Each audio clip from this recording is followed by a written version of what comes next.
Бірінші қайсы жақтан бастаймыз? Әділет. Бірінші қайсы жақтан бастаймыз? Аха. Көршілерімізбен. Бірінші. Мен сені көргеніме өте қуаныштымын. Бес тоқсамыз бірікті ме? Жарайды. Мен сендерді көргеніме өте қуаныштымын. Сендердің күндеріңе тек сәттілік тілеймін. Ендеше балалар, біз өткен сабақта қандай тақырып өтіп едік? Қандай тақырып өттіңдер өткен сабақта? Беске көбейту кестесін өткен болатынсыңдар, иә? Беске көбейту кестесін өттіңдер. Ендеше сол 2-ні, 3-тің, 4-тің, 5-тің көбейту кестесі есімізге түсірейікші, иә?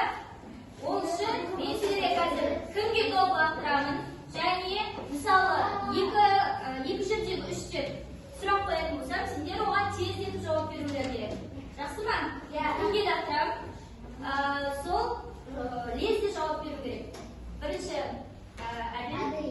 2 жердегі үшін. 2 жердегі бесім. Орыс. 2 жердегі төртім. 2 жердегі төртім.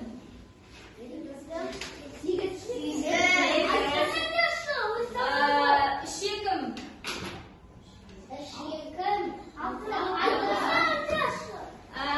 4-бесім.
5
Сонда қанша теңгені пайдаланып дейді сізге? 100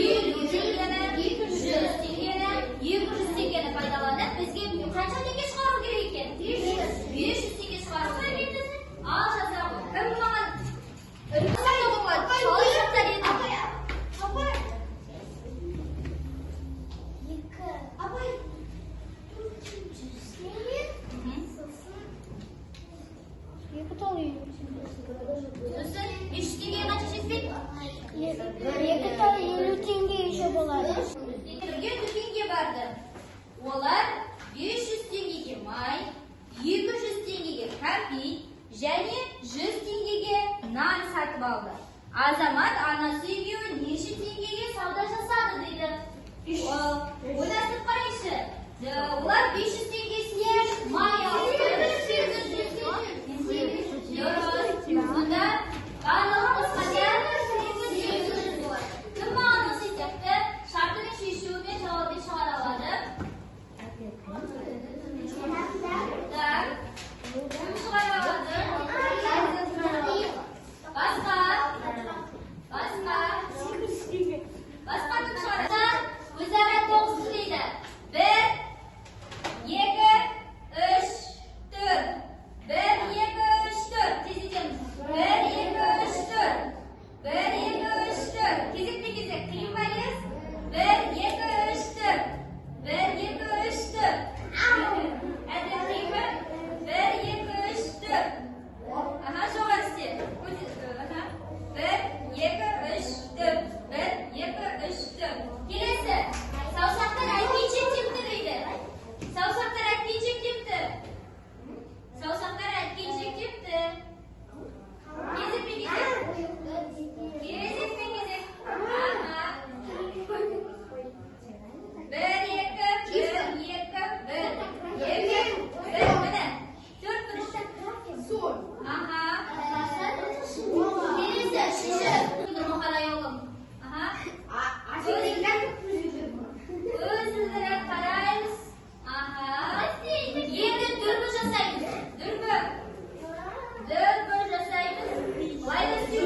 Дұрыс екен. 70 теңге шықты дұрыс. Аха, санайық. 20 теңге, 20-ға 20, 40 теңге, 40 теңгеге болады. 50, 70 теңге, 50, сосын 60, 70, дұрыс. 40 теңге, аха, дұрыс. 20 теңге, 20 теңге нешеге ұсақтауға болады екен? Қаншаға 2, оны ұсақтағанда 2 20 теңгеден және 1 10 теңгеден құраған екен. Дұрыс. Сендерде 80 теңге. Аха, дұрыс. 80 теңгені тағы қалай ұсақтауға болады? 30 теңге. 80 теңге. Неше 20-ны не істеуге болады? 20 теңгеден ұсақтасақ. Дұрыс. 4-тан 20 теңгеден ұсақтауға. Тынышталамыз. Қазір мен сендерге мынау не? Рефлексия. Бірақ бұл рефлексия болды. Бұл не? Жоқ. Пікірлер. Мысалы, комментарий дейді. Орысша айтқанда. Комментарий. WhatsApp-та, Instagram-да комментарий жаза аласыз ба?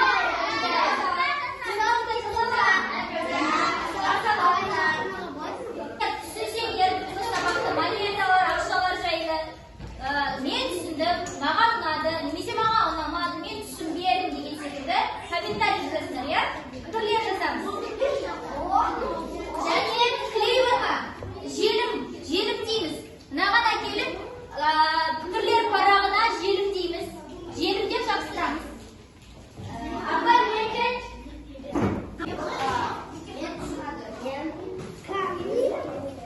Комментарий. Желім бар ма? Желім дейміз жабыстырамыз. Желім дейміз жабыстырамыз. Комментарий жазамыз. Мен түсіндім. Маған қызық болды. Әке, желім бар.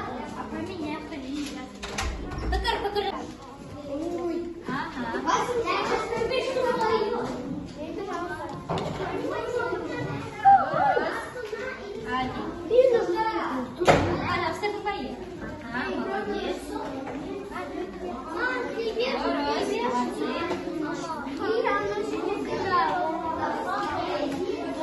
Математика сабағы.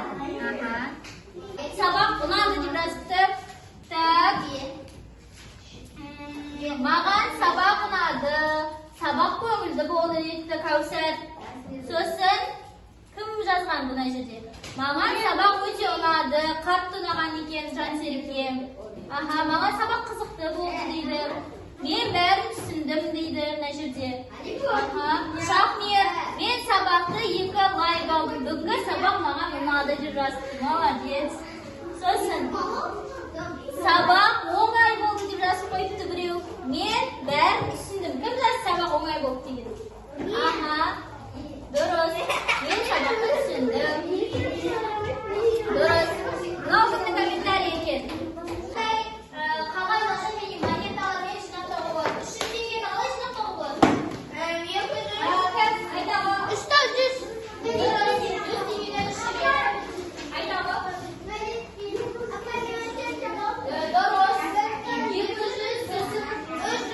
200 10-ды 300 рет. 10-ды.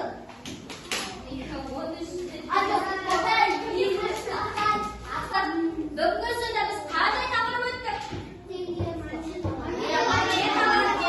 Қағаз ақша тақырыбын өттік. Бүгін біз монеталарды не істеуді үйрендік? Ақшаны не істеуді үйрендік? Жоқ, ақшаларды не істеуді? Ұсақтауды үйрендік, иә? Біз 100 теңгені ұсақтадық, 200 теңгені, 500 теңгені ұсақтадық, иә? Тіпті 50 теңгенің өзін ұсақтадық, иә? Қайсы барады? Сақтадық. Ендеше үйге тапсырма 8-ші есепте үйге аламыз. Орындап келеміз. Және де тағы да мысалы 1000 теңгені, енді 1000 теңгені қалай ұсақтаймыз? Үйге тапсырма 1000 теңгені қалай ұсақтаймыз? Соны суретін салып келеміз. Қалай ұсақтайды екенбіз?